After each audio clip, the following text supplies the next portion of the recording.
당신 자식이잖아. 당신 핏줄이잖아. 저를 쫓아내려는 시어머님의 말을 듣고는 남편에게 매달렸습니다. 딸이 태어날 때부터 시어머님은 아이에게 애정을 주지 않으셨어요. 자기 아들의 핏줄임에도 불구하고 저를 더 닮았다는 이유로 한 번을 제대로 안아주시지도 않으셨죠. 정말 매정하다고 느꼈었는데 그게 결국 저와 아이를 쫓아내실 줄은 정말 꿈에도 몰랐습니다. 시어머님이 저를 쫓아내려고 하시는데 남편은 옆에서 마치 남의 일 보는 양 저를 구경하고 있었어요. 저는 알고 있었습니다. 남편 곁에 제가 아닌 다른 여자가 있다는 걸 알고 있었어요. 하지만 우리 사이에는 딸이 있으니 다 지나가는 바람으로만 여겼는데 제자리에 그 여자를 앉히려고 한다는 걸 그제서야 눈치챘죠. 시어머님은 달랑 가방 하나에 다 들어가는 제 짐을 싸더니 저와 딸을 대문 밖으로 쫓아내셨어요. 하늘에서 빗방울이 떨어지기 시작했고 영문도 모른 채 쫓겨난 딸아이도 울었죠. 저는 대문을 쥐고 흔들었어요. 이렇게 쫓겨날 수는 없었거든요. 한참을 울부짖으며 대문에 매달렸는데 곧 굳게 닫힌 대문이 열렸습니다. 그러곤 바로 소금이 제 몸 위로 뿌려졌죠. 다시는 이곳에 발걸음 하지 말거라. 에이, 재수없어. 사람이 사람에게 어쩜 그리 모질게 할 수 있었을까요? 아무리 제가 없는 집 자식이라지만 며느리로 산 세월이 있는데 그렇게 비참하게 사람을 대할 수가 있는지. 망연자실한 저는 딸을 데리고 터덜터덜 친정어머니가 계신 집으로 갔습니다. 갈 곳이 없었어요. 무일푼으로 옷까지만 손에 들려 쫓겨났으니 당장 그 밤을 날 곳이 필요했죠.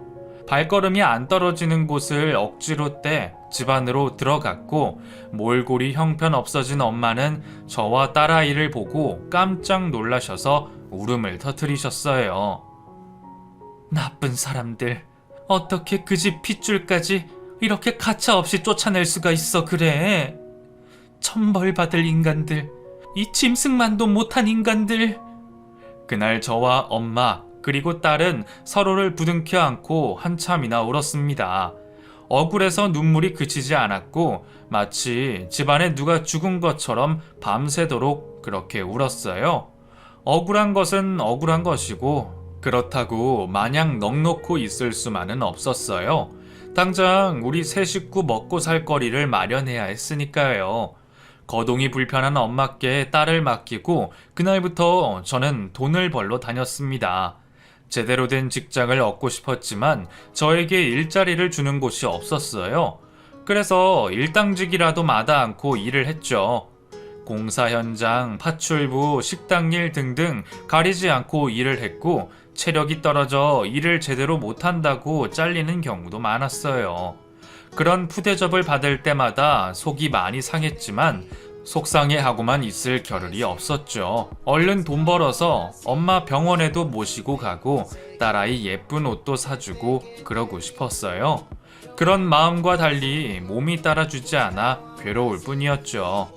그렇게 아등바등 살고 있는데 엄마가 돌아가시게 됩니다.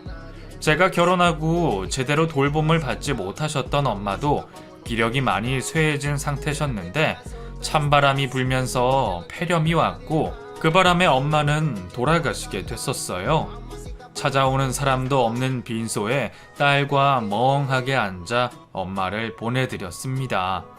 인생이 왜 이렇게 고달프기만 하고 엄마는 왜 그렇게 허망하게 가셨는지 나한테만 이렇게 안 좋은 일들이 생기는 것 같아 살아갈 의지가 생기지 않더군요. 그렇지만 다시 엉덩이를 털고 일어서야 했어요. 딸아이 때문에요. 하나밖에 없는 내 딸을 위해 용을 써봐야 했습니다. 아이를 봐줄 사람이 없으니 일하러 가는 게 마음이 많이 쓰였어요. 일하고 집에 오면 10시간 이상은 아이 혼자 있어야 했는데 여자아이라 혼자 두기가 마음에 걸리더군요. 그래서 처음에는 아이를 데리고 일하러 갔어요. 가능하면 곁에 끼고 그렇게 있고 싶은데 일터에서는 아이가 방해된다고 못 데리고 오게 하더군요. 일에 지장 안 주게 하겠다고 사정사정했지만 그들은 제 사정을 봐주지 않았어요. 그도 그럴 것이 일도 잘 못하는데 혹까지 끼고 있으니 당연히 안 좋아했겠죠. 일을 제대로 할 수 없으니 벌이가 시원찮아졌고 저희는 다시 궁핍해졌습니다. 하루 세 끼 먹어야 할 식사를 한 끼, 두 끼로 때우고 있으니 아이 피부에 버짐이 생기더군요. 한창 자랄 시기에 고기 반찬 먹여도 시원찮을 아이에게 삼시세끼도 못 챙겨주고 있으니 엄마가 될 자격도 없는 사람이었어요. 때문에 너무 괴로웠어요. 내 배가 곪는 건 참을 수 있었지만 아이까지 그러고 있으니 미치겠더라고요. 그 순간에 남편과 시어머니가 얼마나 원망이 되던지 연락을 해볼까 하는 생각도 해봤어요. 공중전화에 전화번호를 몇 번이나 누르고는 다시 끊어버리고 그랬어요. 마지막 번호만 누르면 되는데 그 번호를 끝까지 누르지 못하고 몇 번이나 좌절을 했던지 그때를 생각하니 다시 눈물이 나려고 해요. 딸과 살려면 방법을 찾아야 했어요. 그래서 용역 사무실을 보이는 곳마다 들어가서 일거리를 찾아봤어요. 아이를 데리고 할 수 있는 일은 잘 없었지만 결국 한 군데를 찾아냈고 그 일은 바로 입주 가정부 일자리였습니다. 그 일은 절망만 남은 저에게 마치 하늘에서 내려온 동아줄 같은 기회였고 일이 정해진 시간 없이 힘들다는 얘기를 들었지만 마다하지 않고 하겠다고 했습니다. 주인집은 국회의원을 하시는 분의 집이었는데 집에 드나드는 사람이 많아서 밤 늦게까지 일이 끝나지 않을 때가 종종 있었어요. 주인집 옆에 작은 조립식 건물에서 저와 딸아이는 살 수 있었고 때마다 배부르게 아이에게 밥을 줄 수 있다는 것만으로 저는 너무 감사했죠. 주인집 사모님이 늦둥이를 낳아서 그 갓난쟁이를 보는 일도 제 일에 추가가 되었기에 정말 하루 5시간 잠자는 시간 외엔 늘 대기를 하고 있어야 했지만 가리지 않고 일을 했어요. 먹고 자는 것도 해결이 되고 월급까지 받을 수 있으니 그 돈으로 제 딸 뒷바라지도 할 수 있었고요. 딸아이는 일찍이 엄마 덕분에 철이 들었어요. 그래서 웬만하면 저에게 요구하는 것도 없었고 일이 끝나 방 안에 누우면 힘들었지 하며 팔다리를 주물러주며 저를 챙겨줬죠. 딸은 내 인생의 전부요, 내 목숨이 붙어있는 유일한 희망이었어요. 딸 때문에 제가 숨을 쉬고 사는 거였기에 딸이 잘 자라주는 모습만으로 내 고단함의 모든 보상이 되었죠. 저희 딸은 누굴 닮았는지 참 영특했어요. 돈이 넉넉치 않아 남들 다 하는 과외 한 번 한 적이 없는데도 성적이 항상 상위권이었고 집에서도 늘 책상에 앉아서 공부를 했고요. 잠자는 시간도 아껴가며 공부하는 모습이 대견하기도 하고 안쓰럽기도 해서 쉬엄쉬엄 하라고 그러면 딸은 저에게 이렇게 말을 해줬어요. 엄마, 내 꿈이 뭔 줄 알아? 바로 할머니하고 아빠한테 복수하는 거. 우리 엄마 눈에 눈물 나게 했으니까 그 사람들한테 피눈물 나게 만들어줄 거야. 이렇게 말을 했어요. 아직 어른이 되지도 않은 아이가 복수심에 차서 죽을 똥 살 똥 공부하며 벼르고 있는 모습에 마음이 아플 때도 있었지만 공부를 해서 좋은 직장에 들어가면 그만큼 아이 인생에 좋을 것 같았어요. 복수 따위는 시간이 흐르면 옅어질 거라고 그렇게 여겼죠. 노력에 노력을 한 아이는 결국 법과대학으로 입학을 할 수 있었어요. 저도 정말 많이 기뻤는데 주인집 사모님도 많이 기뻐해 주셨죠. 대학 입학금에 보태라고 상여금도 챙겨주실 정도로 저희에게 인심이 후하셨어요. 그런 두 분을 위해서라도 아이가 꼭 검사가 되었으면 싶었습니다. 그러면 의원님 인맥에도 들을 수 있을 것 같았거든요. 제 인생은 그냥 입주 가정부로 평생 남의 집 청소나 해주며 살아가겠지만 딸은 저와 다른 인생을 살기를 많이 바랬어요. 우리 딸은 저처럼 시시하게 그렇게 살아갈 아이가 아니었으니까요. 대학을 다니는 동안 아이는 여전히 자신의 끈을 놓지 않고 공부에 매진을 했습니다. 자신이 조금이라도 해이해질 듯 하면 아빠와 할머니에게 복수를 하겠다는 말을 되뇌었어요. 그게 자신을 붙잡고 있는 마법의 주문인 양 스스로에게 그렇게 엄격하게 하더군요. 그리고 그 시간은 다 축적이 되어 사법고시를 한 번에 합격하게 되었습니다. 합격 소식을 들었을 때 제 평생의 채증이 한꺼번에 다 내려가는 기분이 들었어요. 얼마나 기뻤는지 모릅니다. 동네에는 아이의 사법고시 패스를 축하하는 현수막이 걸렸고 의원님도 아이의 앞길은 이제 탄탄대로라며 손수 인맥을 챙겨주시겠다고도 하셨죠. 이제 걱정이 없다 싶었어요. 엄마, 왜 울고 그래? 좋은 일인데 웃어야지. 너무 좋아서 그래. 너무 좋아서. 내 딸 정말 장하다 장해. 딸을 붙잡고 얼마나 울었던지 딸아이는 저에게 이제 파출부 일을 그만두라고 하더군요. 하지만 저는 그러고 싶지 않았어요. 이제 첫 사회생활을 하는 아이에게 제가 짐이 되어서는 안 되죠. 그렇고 말고요. 내 힘이 다할 때까지는 딸에게 보탬이 되고 싶었어요. 이제 걱정이 없어서 마음이 편해져서일까요? 꿈에 한 번도 나오지 않았던 엄마가 나오셨어요. 너무 오랜만에 본 우리 엄마 얼굴을 보며 또 얼마나 울었던지요. 엄마, 엄마!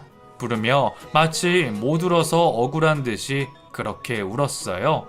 엄마는 그런 저를 꼭 안아주셨는데 그 품이 얼마나 포근하던지. 멀어지는 엄마를 따라가려고 꿈속에서 계속 달리고 달렸는데 엄마가 동전을 떨어뜨리고 가시는 거예요. 엄마한테 주워주려고 그 돈을 챙기는데 그 순간 엄마는 사라지고 꿈에서 깨고 말았죠. 꿈이었지만 생시처럼 너무 선명했어요. 동전을 손에 쥔 촉감도 너무 생생했고요.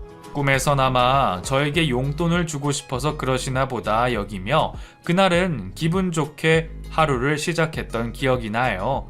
낮에 은행에 심부름이 있어 나갔다가 집에 오는 길에 복권방이 보이더군요. 간밤에 엄마 꿈도 꿨겠다 기분 내자 싶어 복권을 샀고 지갑에 넣어두고는 까맣게 잊어버리고 지냈어요.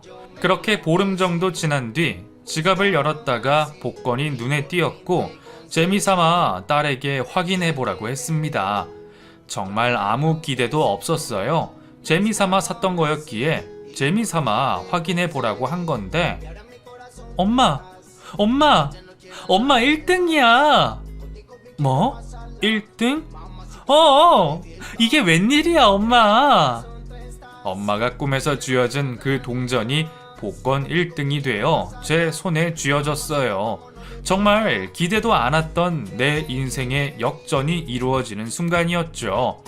딸은 1등이라며 저에게 복권을 보여줬고 믿기지 않았던 제 표정은 희열로 가득 차게 되었습니다.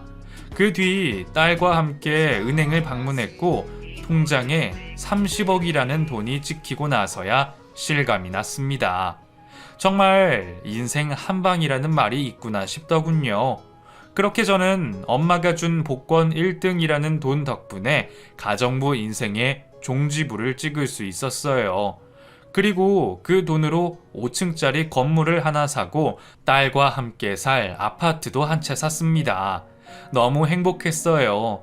갑작스런 돈방석에 얼떨떨하기도 했지만 너무 좋았어요. 정말 죽어도 여한이 없을 정도로 행복했습니다. 여보세요? 주현정 씨 되시나요? 네, 전데 누구세요? 드디어 찾았네요. 주현정님을 찾는 분이 계셔서 전화 드렸어요.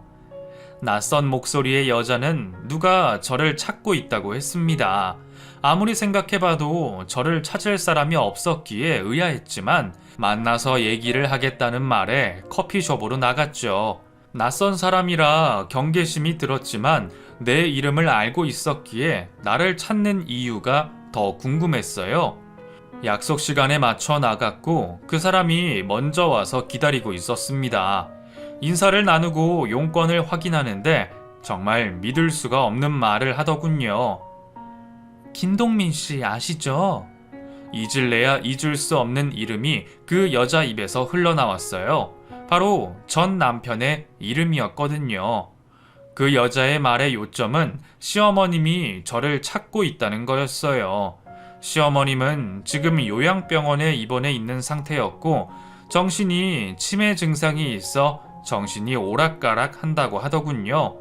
그리고 지병이 있어서 얼마 못 사실 거라는 말도 덧붙였어요. 저는 그 사람들이랑 다시는 엮이고 싶지 않은 사람이에요. 왜 이제 와서 나를 찾는다는 거예요? 김동민 씨는 음주운전 사고로 15년 전에 돌아가셨어요. 지금은 그의 어머님만 남으셨고 그 요양병원에서 계시지만 언제 돌아가실지 모르시는 상황입니다. 꼭 주현정 씨께 하실 말씀이 있으시대요.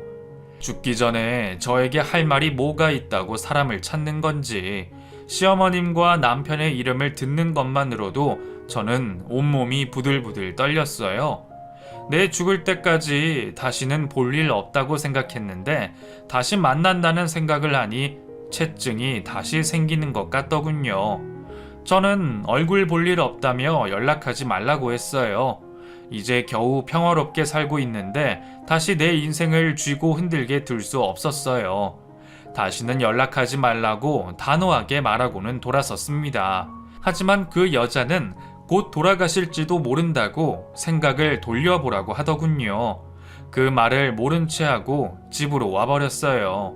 머리로는 상종 안 할 인간들이라고 알고 있지만 자꾸만 신경이 쓰였습니다.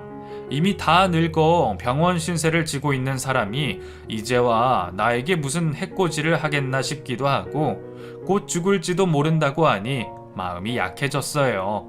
이런 상황을 알게 된 딸은 저에게 마음 약해지지 말라고 했지만 결국 계속 신경 쓰는 저를 보며 마지못해 만나보라고 하더군요. 그래서 딸과 함께 그 노인네를 만나러 갔습니다. 정말 큰맘 먹고 병원을 찾아갔어요. 시어머님이 있다는 병실에 조용히 들어가니 산소 마스크를 끼고 있는 한 할머니가 보이더군요. 그 곁에 조용히 가서 의자에 앉았어요. 잠들었는지 인기척에도 눈을 뜨지 않길래 가만히 자는 얼굴을 지켜봤습니다. 이제는 늙어서 예전 얼굴은 간데없고 온통 주름이 자글한 얼굴. 그렇게도 저에게 모질게 굴던 사람은 어디에도 없었어요. 지난 세월이 억울해 제 눈에는 가만히 눈물이 흘렀죠. 한참을 그렇게 있으니 어머님이 눈을 떴어요. 그러곤 저를 향해 눈에 초점을 맞추더군요. 에미야, 저 알아보시겠어요? 그럼 너는 여전하구나. 곱다. 한 번도 저에게 좋은 말을 해주신 적이 없던 시어머니가 저더러 곱다고 하시더군요. 그 소리에 헛웃음이 나왔어요. 내가 너한테 참 못되게 했지? 아시니 다행이네요. 제 입에서 좋은 말이 나올리 만무했어요. 너를 그렇게 쫓아내고 우리 집에 안 좋은 일들이 많았다. 모두 내가 너한테 저지른 업보 때문이지. 저와 딸이 그 집에서 쫓겨나고 남편은 새로 여자를 들였다고 하더군요. 그 여자의 입김 때문인지 남편은 집안의 돈으로 사업을 계속했는데 손을 대는 것마다 쫄딱 망해서 결국엔 집안 재산을 모두 거덜냈다고 하더군요. 그 바람에 시아버님도 쓰러지시며 돌아가셨고 자기 때문에 집안이 망했다는 죄책감에 남편은 술과 마약에 손을 댔다고 했어요. 내 아들만 잘난 줄 알고 너만 없으면 괜찮을 줄 알았다. 그런데 내 착각이었지. 내가 아들을 그렇게 키웠어. 내가 내 아들을 망친 거야. 이제 와서 그런 말을 한들 달라질 게 뭐가 있겠어요. 남편과 시어머님 때문에 살아온 내 지난 세월이 고작 말 몇 마디로 보상받을 수는 없는 일이었어요. 미안하다, 에미야. 내가 너한테 죽을 죄를 졌어. 나를 용서해 다오. 나를 용서해줘. 어르신, 이제 말 그만하세요. 마스크 다시 쓰셔야 해요. 안 돼. 쟤한테 용서를 받아야 해. 그래야 내가 천국에 들어갈 수 있어.